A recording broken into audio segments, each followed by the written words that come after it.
The moment that beige Lexus wedged itself into my driveway like it belonged there, I had this gut feeling today wasn't going to be your average Saturday. You know how you just know when a storm's rolling in even if the sky's still blue? That's how it felt. Except instead of thunderclouds, it was Rhonda Gatley, vice president of the Oak Ridge Springs HOA, marching up my steps with the kind of righteous fury only someone clutching a rule book and a personal grudge could muster. I was halfway through restaining the old deck out back, earbuds in beer, sweating on the rail, minding my own business, when she showed up all crossed arms and click-clacking heels like she was about to hand down a verdict from the Supreme Court of Suburbia. That deck's been there since '85. My dad built it himself, permit and all, back when houses felt permanent, not just assets. Hell, the permit's still stapled to the inside wall of the garage, faded and yellowed like a little slice of history. It's older than half the folks on this block. But Rhonda didn't knock, didn't clear her throat. She just planted herself at the edge of the porch, arms so tight I thought she'd snap a rib. "Mr. Jensen," she said, voice dripping with that customer service poison, polite but daring you to make one wrong move. "Your deck is in violation of Article 7, Section 4 of the HOA bylaws. Unapproved exterior structures must be removed immediately." I set the brush down mostly so I didn't accidentally flick stain at her. "It's been here 39 years, I said. She snapped back, "The HOA was established in 1998. Anything non-compliant must be brought into alignment." I almost laughed. "You think I'm tearing down a perfectly good deck because of a rule written 13 years after it was built? If you don't comply, we'll start fining you $200 a day and escalate from there." I didn't bother arguing. Just walked past her into the garage, dug through a pile of fishing gear and old paint cans, and came back with that ancient city permit. Handed it over like it was a winning lottery ticket. She looked at it the way you might look at a dead rat in your mailbox. "This predates your HOA," I told her, keeping it flat. "Means your rules don't apply. The city verified that for me last year." "You should have submitted a request to the Architectural Review Committee," she hissed. "Regardless of age, Rhonda, I don't need your permission to breathe on my own porch. Or to restain a deck my dad built before your club even existed." She went crimson, muttering, "This isn't over. Expect a formal notice." Then she stomped off and peeled away like she was late for a soap opera audition. 2 days later, first fine notice in the mailbox. Next day another, then a non-compliance warning taped to my door like I was squatting in my own home. That's when it hit me. This wasn't just Rhonda having a bad day. This was war. The third notice came with a screaming red header. "Final warning," like someone thought bold font and thick paper would break my resolve. I opened it at the kitchen table, Pepper gnawing a rope toy at my feet. But this one was different. Not just a fine, this one threatened a lien on my house. I reread it twice just to make sure I wasn't imagining things. They claimed the HOA had voted behind closed doors to start lien proceedings if I didn't remove the deck in 15 days. No hearing, no appeal, just emergency compliance enforcement. Walked right out to the mailbox, sorted through the junk, and sure enough, there's an envelope from the HOA's attorney. Letter says, due to non-responsiveness, the HOA was enforcing community standards on their own. They claimed my deck was a liability risk to adjacent properties. Here's the thing, my house backs up to woods. No neighbors behind me, not even a shared fence. Who exactly was at risk? Ghosts. I called Alicia, my friend who's a paralegal, and has seen HOAs try everything from banning wind chimes to stealing land with fine print. She showed up with a binder thicker than the Bible and a Bluetooth headset glued to her ear. Flipped through the bylaws, rolling her eyes every other page. "They're bluffing," she said. "There's no clause to bypass a hearing unless the structure is an imminent safety threat." She hopped online, pulled up property records, plat map, zoning approvals, inspection reports, emailed the whole bundle to city planning just to get an official take. The reply came next morning. "Structure is grandfathered, no violations. HOA has zero jurisdiction to override existing permits." So when Rhonda returned with 2 board members in tow, Brent and Carla, they didn't bother knocking. Just stood in my yard whispering and pointing like they were casing the place. I walked out, arms folded. "Something you want to say?" Brent cleared his throat. "We've received anonymous complaints regarding the structural integrity of this platform. It's called a deck," I said. "And it's fine. I've got city inspection to prove it." Rhonda just ignored me. "Carla, take pictures for the report." "You're trespassing," I told them. 10 seconds or I'm calling the sheriff." Brent tried flashing a plastic HOA badge. I shut that down. "Read your bylaws, pal. Not without notice. Not without consent." They hesitated, but when I picked up the phone, they scrambled. By the time the sheriff showed, they were gone, but I handed him all the paperwork. He just nodded. "You wouldn't believe how often we get calls about them. They play lawyer until they meet a real one. That gave me an idea. With Alicia's help, I filed a formal harassment complaint with city code enforcement, attached every notice, cited every code they'd violated by threatening a lien with no due process. 3 days later, Doug from city code called. Said he wanted to look himself. Showed up in his city truck clipboard and all spent 10 minutes poking around. It's solid, he said. No rot, no uneven boards. Whoever built this knew what they were doing. My dad, I said, and Doug just whistled. They don't build them like this anymore. Next day, code enforcement slapped the HOA with a formal warning. That should have ended it. But if you think folks like Rhonda go down easy, think again. 1 week later, I come home from a night shift and my deck's wrapped in yellow caution tape. A laminated sign says, "Unsafe structure, do not use." Except something's off. The sign's all generic, no city seal, no initials. I call Doug. He drives over, peels the tape, frowns. This isn't ours, never seen this format. Turns out forging a municipal notice is a misdemeanor. If it's to intimidate, it's a criminal offense. Doug calls it in. City attorney subpoenas the HOA's meeting records. Alicia and I file a public access request.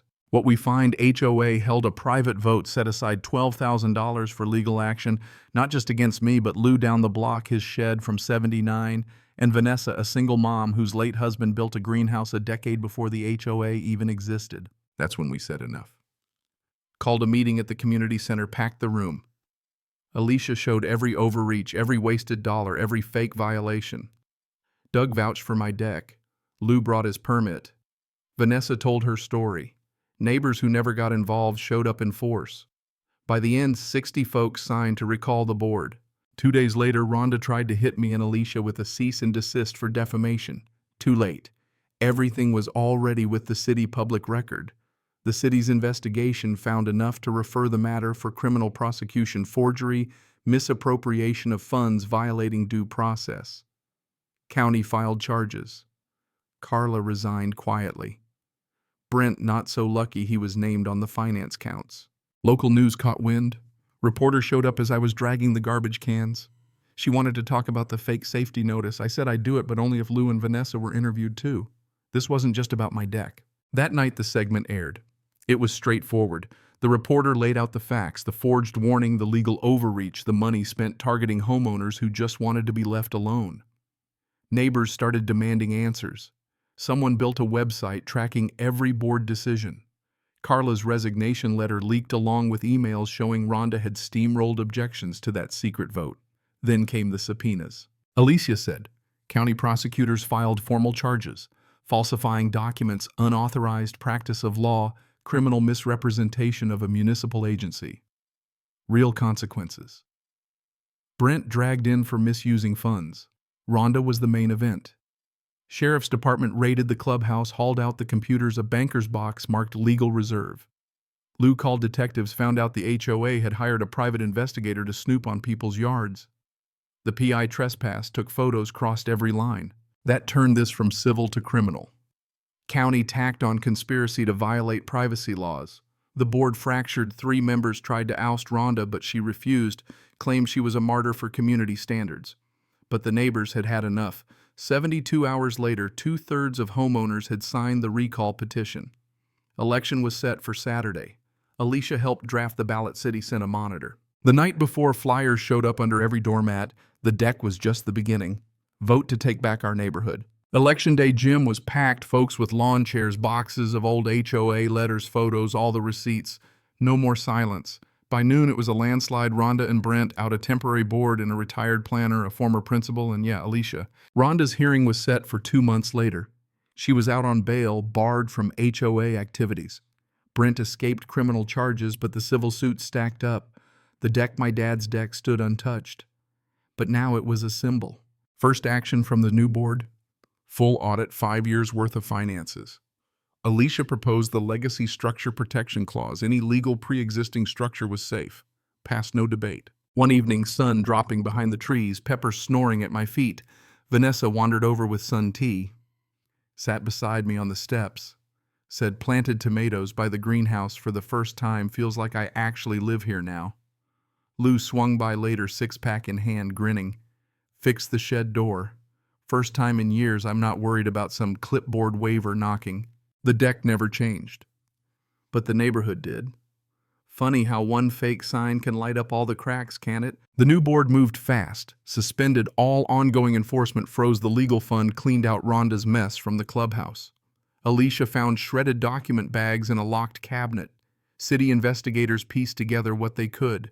There was a receipt for surveillance gear, motion cameras, long-range mic billed to the HOA under Rhonda's name. Doug confirmed it hadn't been city business. The board had no record of it. Next day, Lou finds a strange device by his shed motion camera.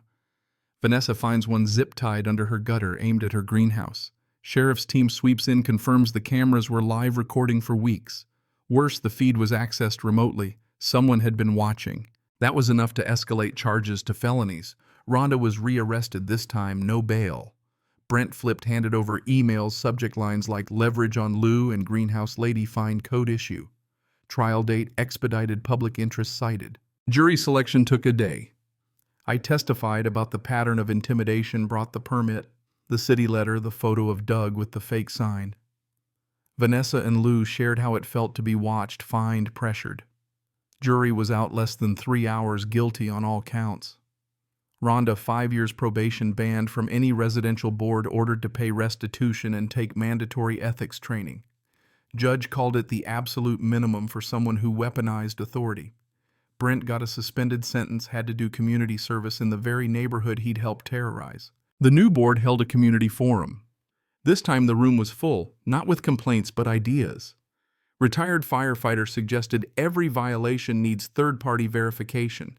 Teacher recommended standardized templates for all communications, no more forged signs. Lou stood up, voice shaking, and said, "Let's make sure this place is run by neighbors, not hall monitors."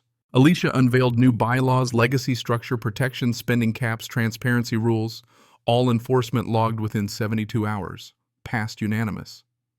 The caution tape was gone, clubhouse got a new coat of paint, digital records replaced old cabinets. For the first time, the HOA ran like it was supposed to, protecting, not policing. One afternoon, Lou dropped off a small wooden plaque, hand-carved. Legacy deck, built 1985, stood 2024. He shrugged, said a few of the neighbors chipped in. I mounted it under the railing. Nothing flashy, just there. A few days later, Vanessa hosted a garden party. Kids set up tables between the greenhouse and the beds, lemonade and burgers, old Motown drifting through the air. Neighbors, real neighbors, traded stories, passed plates, laughed. Doug came by, city polo and boots, stuck around till dark, talking shop and listening. As fireflies blinked over the yard, Vanessa raised her glass to the people who stood their ground, and to the deck that didn't move. Cups went up all around. And in that moment, it wasn't about the wood, the stain, or the railing, it was about the line. The simple truth that rules don't outrank rights, and fear doesn't get to call itself order. Rhonda became a cautionary tale, but the neighborhood stayed changed, more aware, less afraid. Next election, more folks ran than there were seats, not to control but to protect. And somewhere in all of it, my dad's old deck just kept holding things up steady as ever. Funny thing, sometimes it takes a battle to remind you what's worth defending. So what do you think? Where's the line between order and overreach? When does protecting a community turn into ruling it? Ever had to stand your ground against the powers that be? Or maybe you were the one enforcing the rules. I'd love to hear your stories.